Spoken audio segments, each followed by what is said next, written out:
नमस्कार, माझं नाव अर्चना. डान्स आणि फूड चॅनलमध्ये तुमचं स्वागत आहे. आता गुढीपाडवा येणार आहे, म्हणून आजची आपली रेसिपी आहे मस्त अशी पुरणपोळी. आणि ही पुरणपोळी काटोकाट पुरण्याचं जातं, मऊ लुसलुशीत होते. त्याचबरोबर आपण पुरणाची वेगळी पद्धत, वाटण्याची वेगळी पद्धत आणि कणिकसुद्धा मळण्याची वेगळी पद्धत आज आपण या रेसिपीमध्ये बघणार आहोत. तर चला मग मस्त असं गुढीपाडवा स्पेशल पुरणाच्या पोळीचं पुरणपोळी करूया. त्यासाठी मी अशा पद्धतीने 1 वाटी हरभऱ्याची डाळ घेतलेली आहे. ही आपल्याला काय करायचं आहे, स्वच्छ धुवून घ्यायची आहे. मी कुकरला डाळ शिजवून घेणार आहे. यामध्ये पाणी टाकायचं आहे. डाळीला छान, पुरणाला छान टेस्ट यावी म्हणून मी थोडंसं मीठ, डाळ लवकर शिजावी म्हणून तेल आणि हळद टाकलेली आहे. आता ही कुकरला शिजवून घ्यायची आहे. तर मी भातसुद्धा लावलेला आहे, म्हणजे कसं झटपट आपलं पुरणाचं स्वयंपाक तयार होतो. तर अशा पद्धतीने ढक्कन लावून आपल्याला शिट्ट्या काढून घ्यायच्या आहेत. इकडं पीठ मळायचं आहे आपल्याला. आपण रेग्युलर पीठ मळतो तसं हे पीठ न मळता हे अशा पद्धतीने पीठ तुम्ही मळलात तर एकदम मऊ लुसलुशीत पुरणपोळी होते. यामध्ये मीठ, हळद टाकायचे आहे आणि हे पीठ आपल्याला मळून घ्यायचं आहे. हे तर तुम्ही बघू शकता, अशा पद्धतीने मी हे पीठ मळून घेतलेलं आहे. आपल्याला जास्त मळत बसायचं नाही आहे, थोडंसं मळून घ्यायचं आहे. आणि नंतर आता काय करायचं आहे, एका पातेल्यामध्ये पाणी घ्यायचं आहे आणि हे जे पीठ आपण मळून घेतलेलं आहे ते यामध्ये भिजत ठेवायचं आहे 1 अर्धा तास. तर अशा पद्धतीने तुम्ही बघू शकता कुकरच्या शिट्ट्यासुद्धा झालेल्या आहेत आणि आपला कुकरसुद्धा आपण थंड करून घेतलेला आहे. आता आपल्याला डाळ पुरण करून घ्यायचं आहे. तर तुम्ही बघू शकता डाळ पण छान शिजलेली आहे. यामधलं पाणी आता आपल्याला काढून घ्यायचं आहे. त्याच्यामुळं काय होतं, या पाण्यामुळे आपल्याला कटाची आमटी करायची असते, म्हणून पाणी सर्व निथळून घ्यायचं आहे. तर आपल्याला काय करायचं आहे, पुरण शिजवून घ्यायचं आहे. तर मी काय करणार आहे, सर्वप्रथम आपल्याला नंतर मिक्सरला डाळ वाटून घ्यायची गरज नाही. तर आधीच मी काय करणार आहे, पुरणाच्या अशा पद्धतीने जाळीमध्ये हे पुरण टाकायचे आहे. स्मॅशरच्या साहाय्याने स्मॅश करून घ्यायचं आहे, म्हणजे कसं आपलं पुरण छान बारीक होतं आणि मिक्सरला वाटायची गरज लागत नाही. तर अशा पद्धतीने तुम्ही बघू शकता मी हे सर्व पुरण छान स्मॅशरने स्मॅश करून घेतलेलं आहे. कुकरमध्येच घेतलेलं आहे, कारण मी कुकरमध्ये शिजवून घेणार आहे.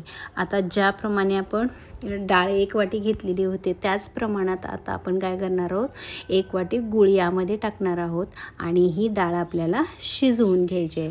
तर बघा, आपण कणिक मळण्याची वेगळी पद्धत केलेली आहे आणि जे पुरण आहे त्याचीसुद्धा वेगळी पद्धत केलेली आहे.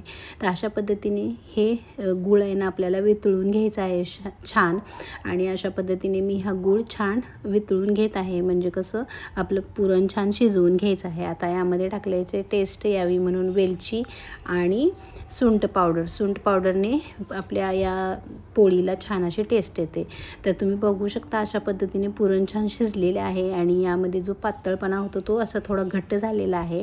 मी तुम्हाला दाखवते बघा. अशा पद्धतीने मी हे पुरण हलवून घेत आहे आणि जो झाऱ्या आहे तो मी अशा पद्धतीने असा रोवला की तो खडा उभा राहतो, म्हणजे आपलं हे जे पुरण आहे ना ते छान असं शिजलं जातं असं समजलं जातं. तर तुम्ही बघू शकता अशा पद्धतीने मी हलवून याला असा जो झाऱ्या आहे तो असा केला तर तो सरळ उभा राहतो, म्हणजे आपलं पुरण छान झालेलं आहे.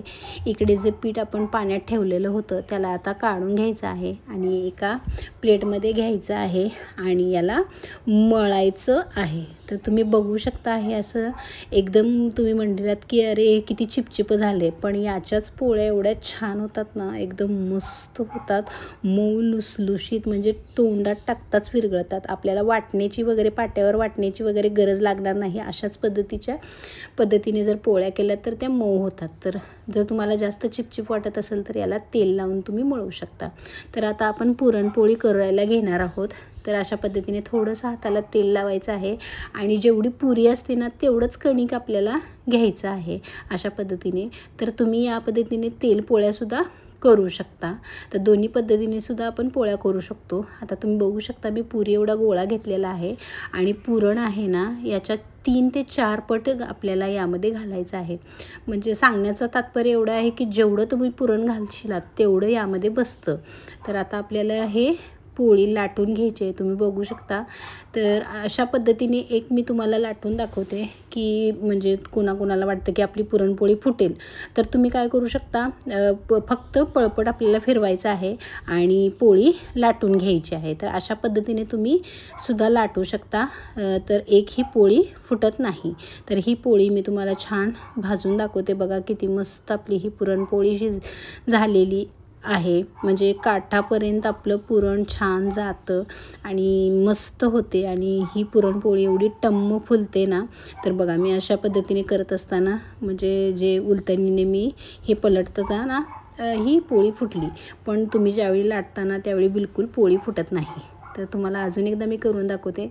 बघा अशा पद्धतीने आपल्याला भरायचं आहे पुरण आणि मस्त अशी पुरणपोळी लाटायची आहे। आता या पद्धतीमध्ये मी काय केलेलं आहे, गोळा घेतलेला आहे आणि फक्त लाटण्याने फिरवली आहे ही पोळी।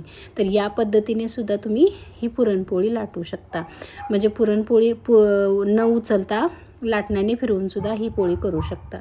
तर तुम्ही बघू शकता ही सुद्धा पुरणपोळी किती मस्त झालेली आहे। बघा कुठेही फुटलेली नाही, काठापर्यंत मस्त असं पुरण गेलेलं आहे। तर अशा पद्धतीने कणिक मळून तुम्ही पुरणपोळी करू शकता। त्याच पद्धतीने आपल्याला पुरण आपण मिक्सरला न वाटता बनवलेलं आहे। तर तुम्ही बघू शकता अशा पद्धतीने या सर्व पुरणपोळ्या मी करून घेणार आहे। ह्या पुरणपोळ्या अशा पद्धतीने मी करून घेतलेल्या आहेत, कारण आता आपण गुढीपाडवा स्पेशल पुरणपोळ्या केलेल्या आहेत, म्हणजे आमरस वगैरे येतोच। तर तुम्हाला मी दाखवते पुरणपोळी। बघा मी हातात अशी दुमडून दाखवली तर किती सॉफ्ट ही पुरणपोळी तयार झालेली आहे। तर मी तुम्हाला तोडून सुद्धा दाखवते एक पुरणपोळी। बघा काठापर्यंत पुरण गेलेलं आहे आणि एक सुद्धा पुरणपोळी फुटलेली नाही आणि एकदम मऊ लुसलुशीत ही पुरणपोळी तयार झालेली आहे आणि यावरती मस्त असं तूप टाकून ही पुरणपोळी आपण खाऊ शकतो। जर अशा छान छान रेसिपीज जर माझ्या तुम्हाला बघायला आवडत असतील तर माझ्या चॅनलला लाईक करा, शेअर करा आणि सबस्क्राईब करायला विसरू नका। तर पाडवा स्पेशल मस्त असं आमरस पुरणपोळी आपण केलेली आहे। तर भेटूया नेक्स्ट रेसिपीमध्ये। थँक्यू।